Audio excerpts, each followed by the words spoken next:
Hello everyone, good morning, welcome to my channel. আশা করছি তোমরা সবাই ভীষণ ভালো আছো আর আমিও কিন্তু বেশ ভালো আছি। আমাদের বাড়ির সবাই ভালো রয়েছে, শুধু একটু মা অসুস্থ, একটু বলতে বেশ অনেকটাই আর কি শরীর খারাপ হয়ে গেছে হঠাৎ করে। তো হাই প্রেশার হয়ে গেছে, ভীষণই শরীর খারাপ, একদম বিছানা ছেড়ে উঠতে পারছে না, শুধু আর কি মানে শুলে পড়ে ঘুমিয়ে যাচ্ছে, এরকম একটা ব্যাপার। তো সকালবেলাতে মা কোনো কাজই করতে পারেনি। এই যে মা সকালবেলায় ঘর মুছে বাইরে পর্যন্ত ঝাড় দিয়ে আসে, তারপর পুজো দিয়ে রেডি হয়ে খাবার খেয়ে তারপর স্কুলে যায়। আজকে দেখো না, কোনো কাজই করতে পারেনি, শুধু যা হোক করে আর কি রেডি হয়ে কিছু খেয়ে স্কুলে চলে গেছে। তাও আবার বাপি গিয়ে দিয়ে এসেছে, একেবারে যেতেও পারছে না, সাইকেল নিয়েই মা স্কুলে যায়। তো মা যেতে পারেনি, বাপি গিয়ে দিয়ে এসেছে। আর আমি এখানে আর কি ঘরটা মুছে নিচ্ছিলাম। আজকে না অনেক সকাল সকাল ঘুম থেকে উঠেছি, তখন বাজে প্রায় আর কি 5:45 এরকম হবে।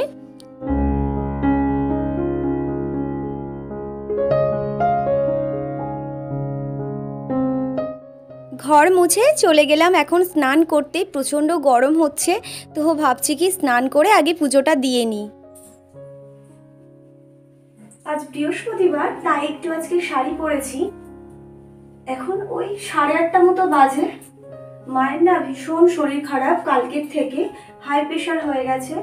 তো ডাক্তার দেখিয়েছে, কিন্তু শরীর খারাপ তো বড্ড হয়ে গেছে, তাই ওষুধে না সঙ্গে সঙ্গে আর কি কমবে না, একটু টাইম লাগবে। কালকে স্কুলে যাইনি, কিন্তু আজকের কিছু করার নেই, স্কুলে যেতে হবে। বাপি গিয়ে মাকে দিয়ে এসেছে, চাকরিটাও তো বাঁচাতে হবে। তো ওই জন্য মা স্কুলে গেছে সকালবেলায়।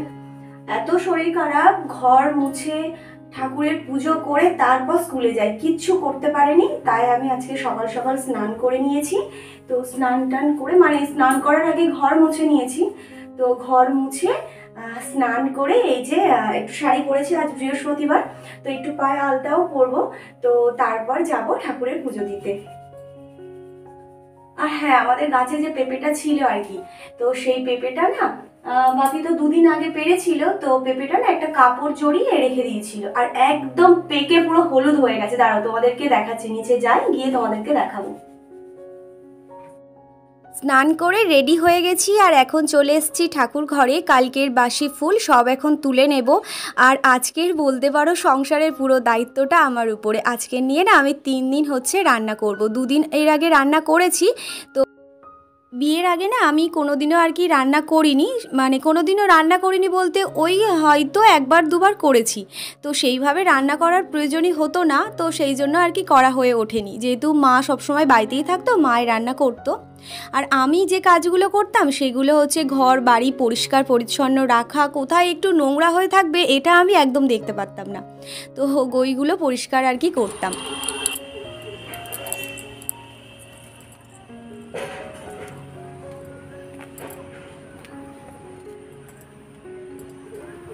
তোমাদেরকে আগেও বলেছি আর এখনও বলছি, আমাদের না গাছগুলোতে এত ভালো ফুল ফোটে, তো ফুল কিনে আনার আর প্রয়োজনই লাগে না। তাও বৃহস্পতিবার করে আমাদের মালা মিষ্টি সবই আসে। এখানে এসে যে আমার বাড়ির সব কাজবাজ করতে হয় বা দুবেলা রান্না করতে হয় এরকম কোনো ব্যাপারই না। মা রান্না করে, আমি সমস্ত কিছু আর কি হেল্প করে দিই, টুকটাক কাজবাজগুলো করে থাকি।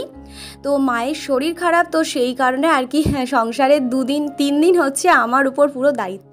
তো আমি যতটা পারছি করার চেষ্টা করছি, যেটা না পারছি মাকে জিজ্ঞাসা করে নিচ্ছি। তো চলো ঠাকুর ঘরে আর কি বা ঠাকুরের বাসনপত্রগুলো মেজে নিই। তো বাসনপত্রগুলো মেজে নেওয়ার আগে না আমি ফুলটা তুলে নিয়েছিলাম। ফুল তুলতে গিয়ে না আমার অবস্থাটা আজকের একেবারেই খারাপ হয়ে যাচ্ছিল। মানে ফুল গাছগুলো বেশ বড় বড় হয়ে গেছে, তো আর তার মধ্যে না ভিমরুলে বাসা করেছে। তো ওই যে মায়ের হাতে একটা কামড়ে নিয়েছে, সেটা তো অন্য একটা গাছে থেকে। আর আজকে আমি যে গাছটাতে দেখলাম সেটাও একটা অন্য গাছে হয়েছে, মানে 2টো গাছে ভিমরুলে বাসা বানিয়েছে। ছোট্ট বাসা, কিন্তু তার মধ্যে 3-4টে ছিল। তো ভাগ্যিস আমার হাতে কামড়ে নেয়নি, বাড়িতে কেউ ছিল না, কামড়ালে যে কি করতাম তো কি জানি বাবা। তো এই যে আমার এই ছোট্ট ননদটার সাথে গল্প করছিলাম আর সাথে ঠাকুরের বাসনপত্রগুলো মেজে নিলাম। আর ও বলছিল, বৌদি একটু আমি তোমার পাম্প করে দেবো, তুমি ধুয়ে নেবে। তো ভালোই হলো, একটু পাম্প করে দিল, আমার একটু তাড়াতাড়ি হয়ে গেছে। আর আমাদের গাছে জামরুলগুলো তো পাড়াও হচ্ছে না, তো আজকের আমি ভাবলাম আজ বৃহস্পতিবার, তো ফল দিয়েই পুজো দেবো। ওই যে পেঁপেটা ছিল আর তার সাথে কয়েকটা জামরুল পেরেছি গাছে উঠে, মানে গাছে উঠে বলতে ওখানটা মানে কয়েকটা তক্তা ছিল, সেই তক্তার উপরে উঠে আর কি পেঁপেটা পেরেছি। তো চলে এসেছি ঠাকুর ঘরে। তো চলো পুজোটা এখন করে নিই। তো এখানে আর কি পুজোটা দেওয়া হয়ে গেছে, আমাদের বাইরে যে ছোটো মন্দিরটা রয়েছে সেখানে আর কি পুজো দিতে যাব। সবটা গুছিয়ে নিয়েছি, তো চলো এবার পুজোটা দিয়ে আসি। তো পুজো দেওয়ার পর পুজো তো দিয়ে নিয়েছি ওই যে গাছের পাকা পেঁপেটা দিয়ে। তো কেমন মিষ্টি ভগবান তো খেয়ে আমাদেরকে বলতে পারবে না, তাই আমি খেয়ে দেখি কেমন মিষ্টি। সত্যি বলতে তেমন একটা মিষ্টি না, তো পেঁপেটা দেখতে যত সুন্দর খেতে কিন্তু ততটাও সুন্দর না। তো যাই হোক, বাপি কালকে রাতের বেলাতে এই খাবারটা নিয়ে এসেছিল আমার জন্য। কালকের এই অল্প একটু গজা খেয়েছিলাম, বাদবাকিটা রেখে দিয়েছিলাম সকালে খাবো বলে। বাপি না আজকেও আবার কোথা থেকে গাদাল পাতা নিয়ে এসছে। বাপির নাকি গাদাল পাতা ভীষণই প্রিয়, মানে খাসির মাংস অনেকে বলে আমার সব থেকে খাবারের মধ্যে প্রিয়, তো বাপির না মাংসর থেকে ওই গাদাল পাতা আর কি প্রিয়। তাই এই যে বাপি আজকে নিয়ে এসছে কোথা থেকে গাদাল পাতা, বলছিল কি আমাকে আর কি তরকারি বানাতে।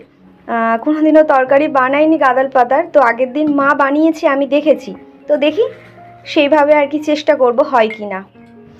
আর এই যে ব্যাগের মধ্যে আর কি বাজার নিয়ে এসছে, বাজার বলতে ওই চিংড়ি আর তার সাথে আর কি মাছ নিয়ে এসেছে।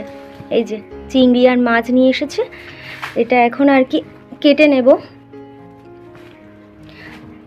তো চলো মাছটা কেটে নিই।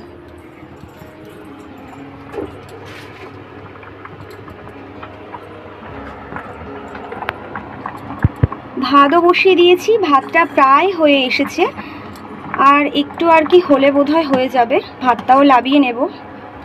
তো তারই মধ্যে মা চলে আসবে, মাকে জিজ্ঞাসা করব যে কি কি আজকে রান্না হবে, তো সেই হিসাবে রান্নাটা করব। মাছ ভাজা হয়ে গেছে জানো তো, সবগুলো মাছ একেবারেই ভেজে নিয়েছি, মানে কাঁচা মাছ আর ফ্রিজে রাখলাম না, তো সেই কারণে মাছ চিংড়ি যা ছিল সব ভেজে নিয়েছি। যেগুলো আজকে রান্না হবে সেগুলো রান্না করব, বাদবাকিগুলো ফ্রিজে তুলে রাখবো।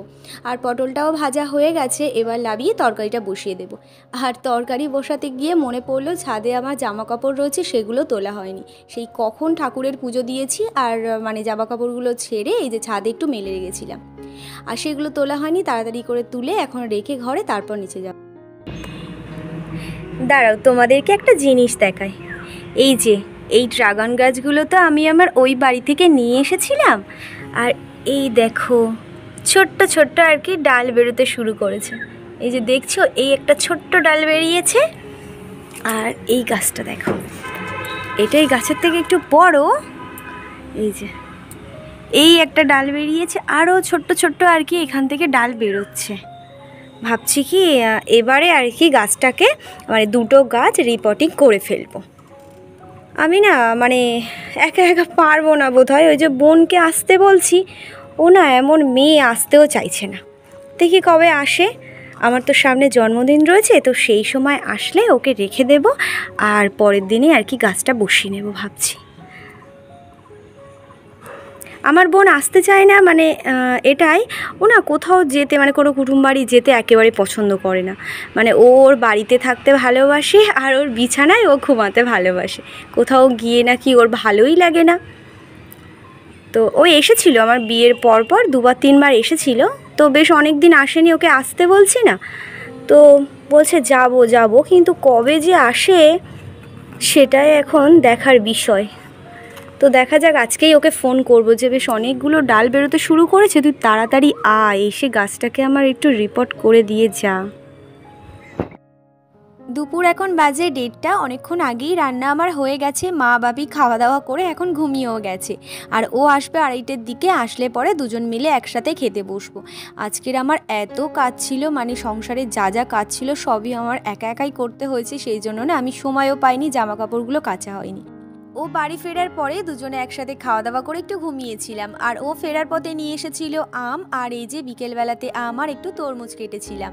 আজ তাহলে আসি, দেখা হচ্ছে কালকে নতুন একটি ভিডিওতে। তোমরা সবাই সুস্থ থেকো, ভালো থেকো, টাটা, গুড নাইট।